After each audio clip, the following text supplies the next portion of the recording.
Hello dear students, आज की इस क्लास में पढ़ाएंगे यूज ऑफ हैव हैज से संबंधित जितने भी सेंटेंस बन सकते हैं सभी सेंटेंस को आज की इस वीडियो में क्लियर करेंगे और कॉन्सेप्ट वाइज क्लियर करेंगे। लेकिन आप लोग को एक बात बता दें कि अगर इस क्लास को आप पेशेंस के साथ कर लेते हैं तो मैं यकीन दिला सकता हूँ कि आपको हैज में किसी भी प्रकार की परेशानी नहीं होगी। तो चलिए क्लास को स्टार्ट करते हैं। तो पहले इंट्रोडक्शन को समझ लेते हैं। तो लिखा है हैज क्या है। पहले हैज को समझिए कि हैज होता क्या है। देखिए, हैव और हैज का मतलब होता है पास होना या रखना या अधिकार में होना। ये तीनों जो है वो प्रेजेंट टेंस में इस्तेमाल किया जाता है। आपको सरल भाषा में बता दें तो हैज का प्रयोग वहाँ करेंगे जहाँ किसी भी व्यक्ति के पास कोई वस्तु रहेगा।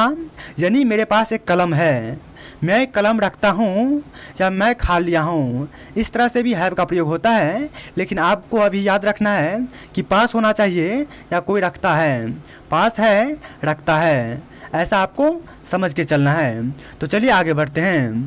आगे देखिए, फॉर्म्स एंड सब्जेक्ट एग्रीमेंट को देखते हैं। तो यहाँ पर सब्जेक्ट हो गया, ये वर्ब हो गया। ये जो हैव है ये किस टाइप का वर्ब है? तो हेल्पिंग वर्ब है। देखिए, ये सब्जेक्ट में आई, यू, वी, दे या प्लूरल नाउन, इसके साथ किसका प्रयोग होगा? तो हैव का प्रयोग होगा। यहीं पर ही, सी, इट या सिंगुलर नाउन के साथ हैज का प्रयोग होता है।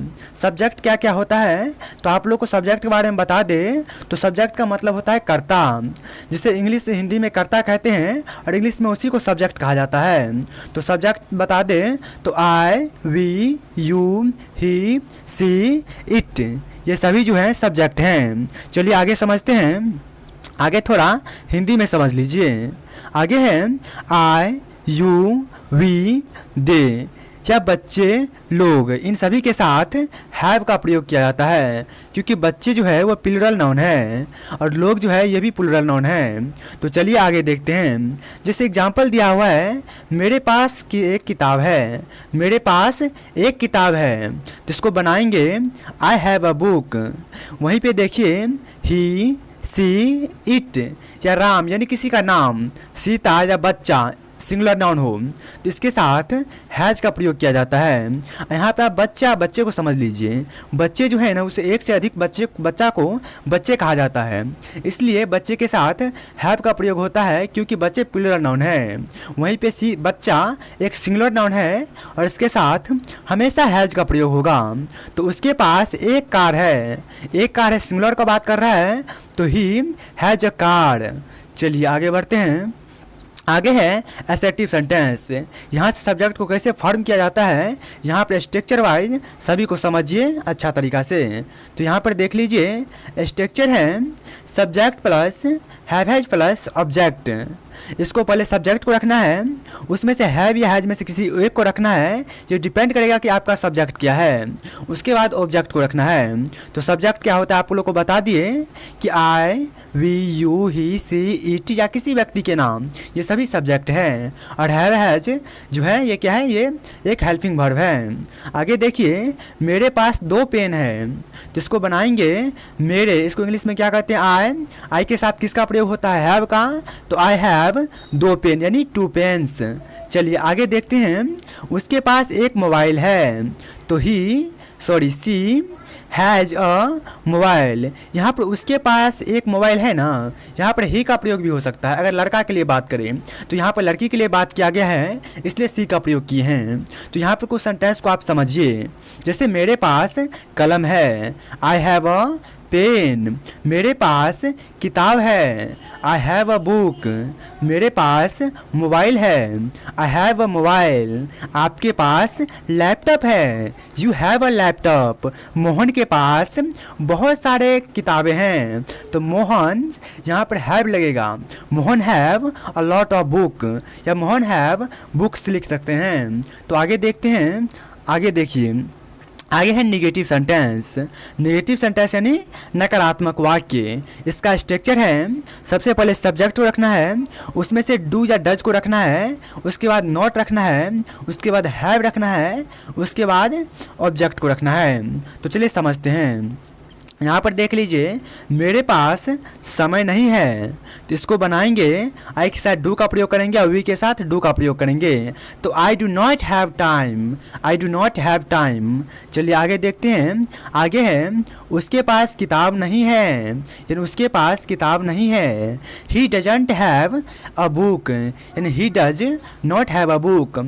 इसी को डज नॉट को शॉर्ट में डजंट लिखा जाता है, DOES और NT पोस्ट ऑफिस कोमा देकर लिखा जाता है।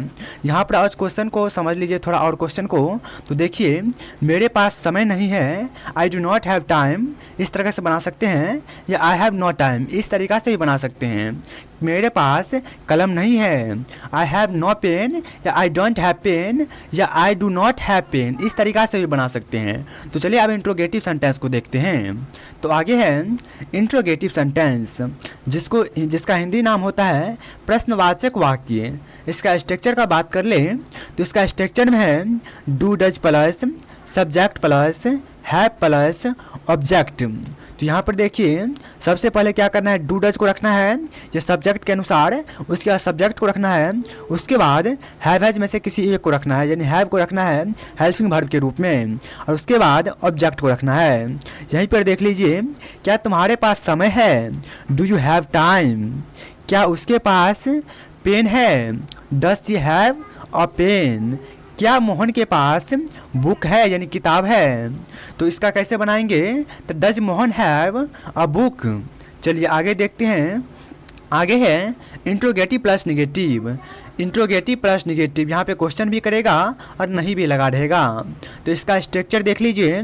स्ट्रक्चर है do does plus subject plus not plus have plus object, यानी सबसे पहले डू डज में से किसी एक को रखना है, उसके बाद सब्जेक्ट को रखना है, उसके बाद नॉट को रखना है, उसके बाद हैव को रखना है, और उसके बाद ऑब्जेक्ट को रखना है। तो यहाँ पर एग्जांपल देखिए, क्या तुम्हारे पास पेन नहीं है।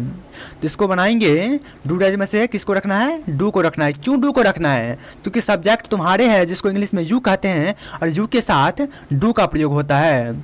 यू के साथ डू का प्रयोग होता है, और आई के साथ भी डू का प्रयोग होता है, और वी के साथ भी डू का प्रयोग होता है। इसको आपको याद में रखना है। तो चलिए इसको याद करते चलिएगा। तो देखिए आगे, क्या उसके पास किताब नहीं है, does he not have book. क्या मोहन के पास किताब नहीं है, does Mohan not have book. क्या सोहन के पास कलम नहीं है, does Sohan not have a pen. चलिए आगे चलते हैं। आगे है WH फॉर्म, जिसे WH वर्ड भी कहा जाता है, WH फैमिली भी कहा जाता है, WH क्वेश्चन भी कहा जाता है। खास करके इसका प्रयोग ज़्यादातर होता है वाट, वाई, हाउ मेनी। देखिए, वाट का प्रयोग, वाट का मतलब क्या होता है ये पहले समझिए। तो वाट का मतलब होता है क्या, वाई का प्रयोग यहाँ पे क्या आता है, तो क्यों के स्थिति में। वाई का मतलब ही होता है क्यों। और यहाँ पर देखिए हाउ मेनी मतलब होता है कितना। इसको आपको याद रखना है। चलिए आगे देखते हैं। आगे है इसका स्ट्रक्चर समझ लीजिए। तो इसका स्ट्रक्चर सबसे पहले WH फॉर्म को रखेंगे, यानी WH वर्ड को रखेंगे, उसके बाद डू या डज में से किसी एक को रखना है, उसके बाद सब्जेक्ट को रखना है, और उसके बाद हैव को रखना है, और उसके बाद जाकर ऑब्जेक्ट को रखना है। तो एग्जाम्पल देखिए, तुम्हारे पास कितने कलम किताबें हैं। कितनी को इंग्लिश में क्या कहते हैं, हाउ मेनी। तो ये कंटेबल नाउन के साथ प्रयोग किया जाता है। हाउ मच के मतलब भी कितना ही होता है, लेकिन वो पानी के साथ, वाटर के साथ, यानी मिल्क के साथ, इस सब के साथ हाउ मच का प्रयोग किया जाता है। देखिए यहाँ पर तुम्हारे पास कितनी किताबें हैं, तो इसको बनाएंगे हाउ मेनी क्यों दिए कि WH वर्ड है, और स्ट्रक्चर में WH वर्ड को पहले रखना है। How many books do you have, how many books do you have. आगे है उसके पास क्या है, वाट डज सी हैव। यहाँ पे वाट को पहले क्यों रखे हैं, क्योंकि यहाँ पे WH फॉर्म वाट है, W से शुरू होता है, और जो वर्ड S से शुरू हो ये WH फॉर्म होता है। चलिए आगे चलते हैं। आगे है यूजेज बियॉन्ड पोजीशन। ऑनरशिप के अलावा इस तरीक़ा से प्रयोग किया जाता है। देखिए जैसे एक्सपीरियंसेस के लिए एक्सपीरियंसेस के लिए क्या आता है? एक्सपीरियंस के लिए मैंने सिर दर्द है, I have an headache, I have a headache. Disease के लिए भी क्या आता है? जैसे मुझे उसे बुखार है, he has a fever, he has a fever. यहाँ पर देखिए रिलेशन के भी लिए हैव हैज़ का प्रयोग किया जाता है। रिलेशन में देखिए मेरे 2 भाई हैं, इसको किस तरीक़ा से बोलेंगे? I have 2 brothers, I have 2 brothers. चलिए अब हम आपको समझा दिए, अब आपको क्या करना है? तो यहाँ पर देखिए आपके लिए प्रैक्टिस सेट लेकर आए हैं।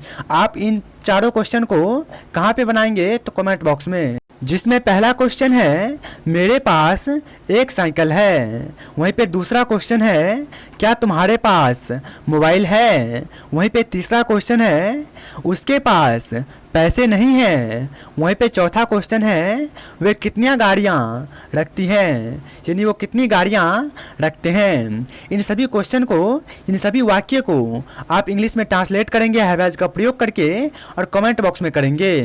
तो चलिए यह वीडियो आपको पसंद आया तो इस वीडियो को लाइक कर लीजिए और इसी तरह के हर एक नया क्लास के लिए वो फ्री में आपको step by step topic by topic इस चैनल पे पढ़ाया जाता है। तो इसके लिए आप इस चैनल को सब्सक्राइब करके बेल नोटिफिकेशन पे क्लिक करके ऑल पे क्लिक कर लीजिए। इससे होगा क्या, जितना भी हम क्वेश्चन या क्लास को अपलोड करेंगे वो सबसे पहले आप तक पहुंच सकेगा।